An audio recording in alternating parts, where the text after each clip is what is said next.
போயிட முடியாது. இப்ப யூடியூப்ல பார்த்துட்டு நிறைய பேர் போய் பார்த்து நீங்க பயனடையணுன்றதுக்காக தான் நான் இதை சொல்றேன். ஆனா நரசிம்மர் கூப்பிட்டா மட்டும்தான் இந்த ஆலயத்துல நம்ம காலடியே வைக்க முடியும். ஒரு காலத்துல பாத்தீங்கன்னா இந்த நரசிம்மர் கோவிலுக்கு யார் யார் வருவானா, இந்த நரசிம்மர் சம்பந்தப்பட்டவாளோ இல்ல நம்மளோட நேர்கோட்டு நரசிம்மர்கள் இருக்கால, விழுப்புரத்துல, பூவரசங்குப்பத்துல, பரிக்கல்ல, அவா சம்பந்தப்பட்டவா, அதே மாதிரி வேற எங்கேயா நரசிம்மருக்கு கைங்கரியம் பண்ணிட்டு இருக்கவா, இல்ல பெருமாளுக்கு கைங்கரியம் பண்ற அவளால இங்க வர முடியும். நரசிம்மர் மனசு வச்சு நீ வான்னு சொல்றவாளாலதான் இங்க வர முடியும். அப்படிதான் ஒரு இது இருக்கு. இப்ப நமக்கு நிறைய வசதி இருக்கு, போயிட்டு வரதுக்கான கம்யூட்டேஷன்ஸ்க்கு, டிரான்ஸ்போர்டேஷன் எல்லாம் இருக்கு. இப்ப பாருங்க ஃபுல் வியூ அப்படியே இந்த செங்கல்பட்டு, இந்த சைடு போனா செங்கல்பட்டு, அந்த சைடு பாத்தீங்கன்னா திருப்போரூர், அந்த மாதிரி ஃபுல் வியூ தெரியும். அந்த கோவிலோட மேலேந்து எல்லாம் அழகா தெரியும். அப்புறம் ஒரு அழகான குளம் கூட இருக்கு கோவிலுக்கு முன்னாடி. அந்த குளம் இருக்கு. இதோ இங்க பாருங்க, இந்த படி ஏறினோன்னு உள்ள சன்னதி. அந்த சன்னதியில பகவான் ரொம்ப அழகா நமக்கு காட்சி தரார். அந்த பகவான் ரொம்ப ரொம்ப பவர்ஃபுல்லான காடு. எதை நீங்க வேண்டின்றாலும் அப்படியே நமக்கு சுவாமி நடத்தி கொடுத்துருவார். அதாவது நமக்கு நம்பிக்கை தானேங்க வாழ்க்கை. ஸோ நம்பிக்கைப்படி பார்த்தீங்க அப்படின்னா 71 படிக்கட்டு ஏறி அந்த கருவறையில போய் சுயம்பு மூலவராக இருக்க நரசிம்மரை காட்சி தந்து அந்த கருவறையில் இருக்க லக்ஷ்மி நரசிம்மரை நீங்க சரணாகதி அடைஞ்சிங்கன்னா அப்படியே திருமேனியை பார்த்தீங்கன்னா பெரியாழ்வார், பேயாழ்வார், உடையவர், தேசிகர் எல்லாம் சிலாரூபத்துல தான் இருக்கா. அதாவது சிலையில இருக்கா. சுயம்பு நரசிம்மமூர்த்திக்கு எதிர்க்க பெரிய திருவடி கருடாழ்வார் எதிர்க்கியே. எப்பவுமே கருடாழ்வார் எங்க இருப்பார்? பெருமாளுக்கு சன்னதிக்கு வெளியில இருப்பார், ஆப்போசிட்ல இருப்பார். இங்க எதிர்க்கையே உள்ளியே அதே சன்னதியிலேயே கருடாழ்வார் இருக்கார். லட்சுமி நரசிம்மர் உற்சவராகவும் சுயம்பு நரசிம்மர் பக்கத்துல இடைக்காடர் காட்சி தரார். ஏற்கனவே சொன்ன மாதிரி மலைப்பாதை வழியில சின்ன திருவடி ஹனுமன் தான் அவங்களுக்கு காமிச்சேன், அவரும் இருக்கார். சனிக்கிழமையில வடமாலை சமர்ப்பிச்சு விசேஷ வழிபாடுகள் செய்யறா. அதே மாதிரி நரசிம்மருக்கு சுவாதி நட்சத்திரம் அன்னைக்கு விசேஷ வழிபாடு, நரசிம்ம ஜெயந்தி, ஹனுமன் ஜெயந்தி, வைகுண்ட ஏகாதசி, சித்ரா பௌர்ணமி பயங்கர விசேஷம், சிறப்பான பூஜைகள் நடைபெறுகிறது. செவ்வாய்க்கிழமை சுவாதி நட்சத்திரம் ரொம்ப ரொம்ப சிறப்பு வழிபாடுகள். அப்புறம் தினமும் கார்த்தால பாத்தீங்கன்னா ஒரு கால பூஜை நடைபெறுது. வித்தியாசமா பிரசாதங்கள் பண்ணிட்டு மாமா அங்க எந்த மாமா கைங்கரியம் பண்றா அப்படின்னா ஸ்ரீனிவாசன்ற மாமா தான் கைங்கரியம் பண்ணிட்டு இருக்கா.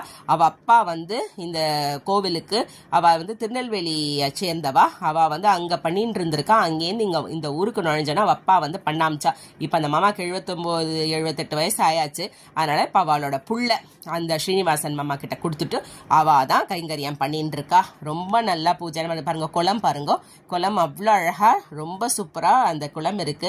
அதெல்லாம் மெயின்டெனன்ஸே தேவையில்லை. ஏன்னா இயற்கை வளத்தோட பொல்யூஷன் இல்லாம ரொம்ப நன்னா இருக்கு. இந்த தரிசனமா நீங்க பண்ணிட்டீங்க அப்படின்னா மன திருப்தி இருக்கும்.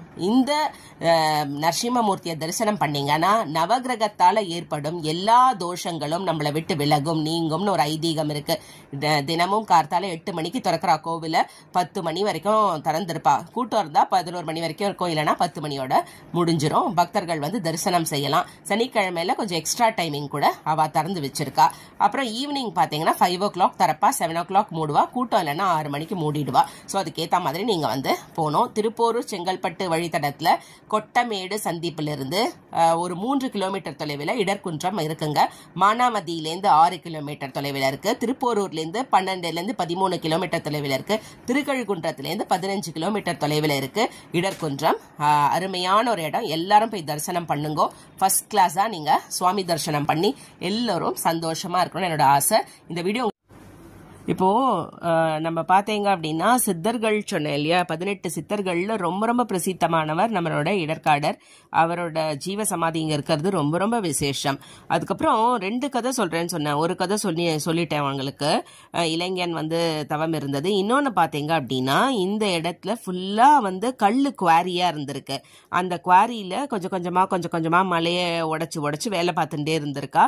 அப்போ ஒரு சமயம் இந்த குன்றை உடைக்க முற்பட்ட போது அங்க பாத்தீங்கன்னா உடைக்கவே விடல. அவளுக்கு கான்ட்ராக்ட் நின்று போறது, அவளுக்கு ஏதாவது பிரச்சனை வருது, இந்த மாதிரி ஆயிண்டே இருந்திருக்கு. அவளால இந்த கல்லை உடைக்கவே முடியல. என்னடா அப்படின்னு பார்த்தா அங்க நரசிம்மமூர்த்தி அவதாரம் சுயம்புவா வந்திருக்கார். அப்புறம் ஊருக்காரெல்லாம் இல்ல நீங்க நரசிம்மமூர்த்தி அவதாரம் பண்ணதுனால இங்க அவதரித்ததுனால நம்ம இங்க கண்டிப்பா இந்த கல்குவாரியை உடைக்க கூடாது அப்படின்னு எல்லாரும் சொல்லிட்டா.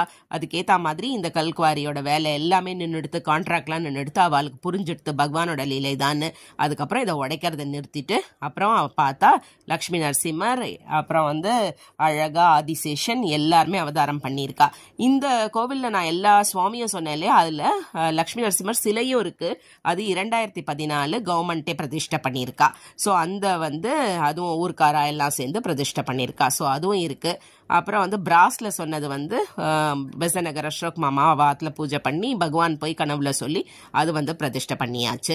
அதை தவிர எல்லா குட்டி குட்டி சுவாமி எல்லாம் சொன்னவங்களுக்கு தேசிகர், ராமானுஜர் எல்லாரும் இருக்கா. குட்டி கருடாழ்வார் இருக்கா, எல்லாம் இருக்கா. ரொம்ப விசேஷம் என்ன அப்படின்னா, பகவான் யார விருப்பப்படுறாரோ அவளை தான் உள்ள வரவழைப்பார்.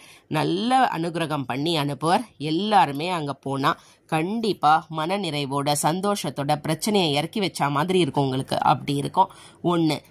ரெண்டாவது விஷயம் என்ன அப்படின்னாக்கா, திருப்பதிக்கு போனாலும் சரி, இல்ல நம்ம வந்து இதுக்கு போறோம் இல்லையா ஸ்ரீரங்கம் போனாலும் சரி, சுவாமியை ஒரு செகண்ட் தான் நம்ம தரிசனம் பண்ணுவோம், அப்புறம் மறந்தே போயிடும் சுவாமியோட ஃபேஸ். ஆனா போயிட்டு வந்த திருப்தி நம்மளோட கேரி ஃபார்வர்ட் ஆயிட்டே இருக்கும்.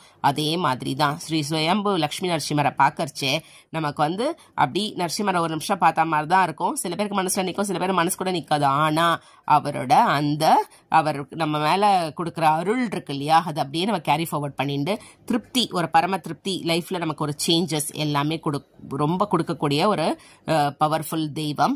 லக்ஷ்மி கேட்கவே வேண்டாம், நரசிம்மர் கேட்கவே வேண்டாம். எல்லாருமே நமக்கு ரொம்ப அழகா தரிசனம் காமிச்சு நம்மள சந்தோஷப்படுத்துவா. இந்த வீடியோ உங்களுக்கு பிடிச்சிருக்குன்னு நினைக்கிறேன். லைக் பண்ணுங்க, ஷேர் பண்ணுங்க, கமெண்ட் பண்ணுங்க. நம்ம சேனலை சப்ஸ்கிரைப் பண்ணி வச்சுக்கோங்க. இமிடியேட் அப்டேட்ஸ்க்கு மறக்காம பெல் ஐகான் கிளிக் பண்ணுங்க. அப்பதான் நோட்டிபிகேஷன்ஸ் வரும். See you, bye bye, tata, take care.